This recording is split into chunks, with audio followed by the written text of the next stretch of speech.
కార్తికేయుడి కథలో Allu Arjun mythological స్టోరీగా viral అవుతోంది Trivikram cinema. Pushpa 2తో పాన్ ఇండియా రికార్డ్స్ అన్నింటినీ బద్దలు కొట్టిన అల్లు అర్జున్ తనకి ఎవరూ పోటీ లేరని నిరూపించుకున్నాడు.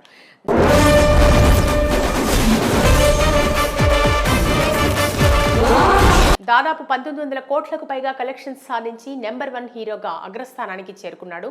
ఈ నేపథ్యంలో ఒకవైపు ఇవి ఫేక్ కలెక్షన్స్ అంటూ విమర్శలు వచ్చినా పట్టించుకోకుండా తన పని తాను చేసుకుంటూ పోతున్నాడు. ఇందులో భాగంగా తన తదుపరి ప్రాజెక్ట్ త్రివిక్రమ్తో ఫైనలైజ్ చేసిన విషయం తెలిసిందే.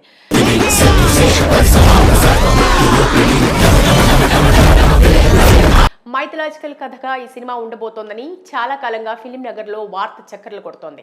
అయితే మైథలాజికల్ కథలో ఏ అంశాన్ని త్రివిక్రమ్ తీసుకున్నాడో క్లారిటీ లేనప్పటికీ ప్రజెంట్ సోషల్ మీడియాలో ఈ సినిమాకు సంబంధించిన స్టోరీ వైరల్ అవుతోంది.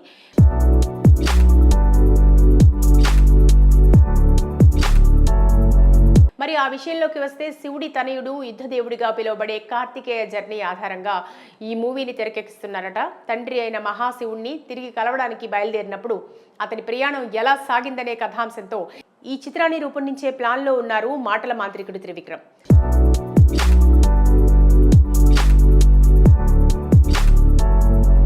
సోషల్ మైథలాజికల్ ఫ్యాంటసీగా దీన్ని రూపొందించబోతున్నారట.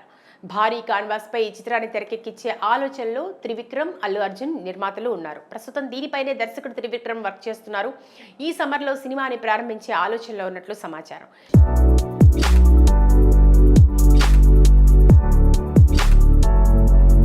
ఈ మూవీని హారిక అండ్ హాస్ని క్రియేషన్స్ పతాకంపై నాగవంశీ, రాధాకృష్ణ నిర్మించనున్నారు.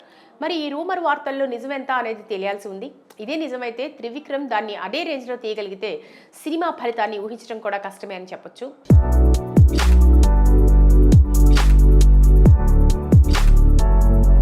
ఇదిలా ఉంటే త్రివిక్రమ్ మైథలాజికల్ కథనే ఎందుకు ఎంచుకున్నాడనే విషయానికి వస్తే, త్రివిక్రమ్ మొదటి నుండి ఫ్యామిలీ అండ్ కమర్షియల్ చిత్రాలు చేస్తున్నప్పటికీ తనకి ఇష్టమైన జానర్ మాత్రం పురాణాలు.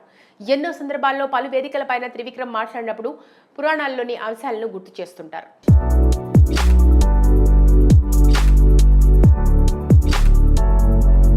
అంతేకాదు ఖలేజా లాంటి సినిమాల్లో కూడా శివతత్వాన్ని, కృష్ణతత్వాన్ని రంగరిస్తూ కమర్షియల్ అంశంగా లోతైన స్క్రీన్ ప్లేతో ఈ సినిమాని తెరకెక్కించాడు. 6 అడుగులు పొడుగు, 2 అడుగులు వెడల్పు, మాంచి టేక పెట్టుకుని మేకులు దింపి పాదొప్తా. అయితే దేవుని కాన్సెప్ట్ సరిగ్గా అర్థం చేసుకోలేని అప్పటి ప్రజలు ఈ సినిమాలో ఏముందో అర్థం కాక థియేటర్స్లో ఫ్లాప్ చేశారు. మళ్ళీ కొన్ని రోజులకే టీవీలో ప్రసారం చేస్తే అద్భుతమైన రేటింగ్తో నెంబర్ 1గా ఖలేజాని నిలబెట్టారు. ఊళ్ళో అంతా దేవుడు అనుకుంటున్నారు. ఈ సినిమా విలువ విడుదలైనప్పుడు తెలుసుకోలేకపోయామని అభిప్రాయపడ్డారు. కేవలం ఖలేజా విషయంలోనే కాకుండా త్రివిక్రమ్ పురాణాల్లోని అంశాలను తన సినిమాల్లో డైలాగుల రూపంలో ప్రేక్షకులకు వినిపించే ప్రయత్నం చేస్తుంటారు.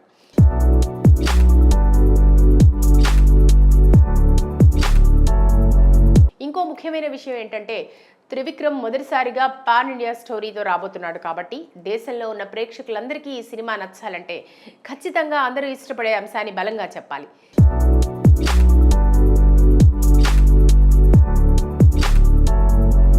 శివుడు అంటే అందరికీ ఇష్టమే కాబట్టి దేశంలో శివభక్తులు ఎక్కువగా ఉన్నారు కాబట్టి పక్కడ్బందీగా మార్కెటింగ్ స్ట్రాటజీతో తనకి ఇష్టమైన పురాణాలను తనదే రీతిలో చెప్పాలని త్రివిక్రమ్ బలంగా ప్రయత్నిస్తున్నాడు.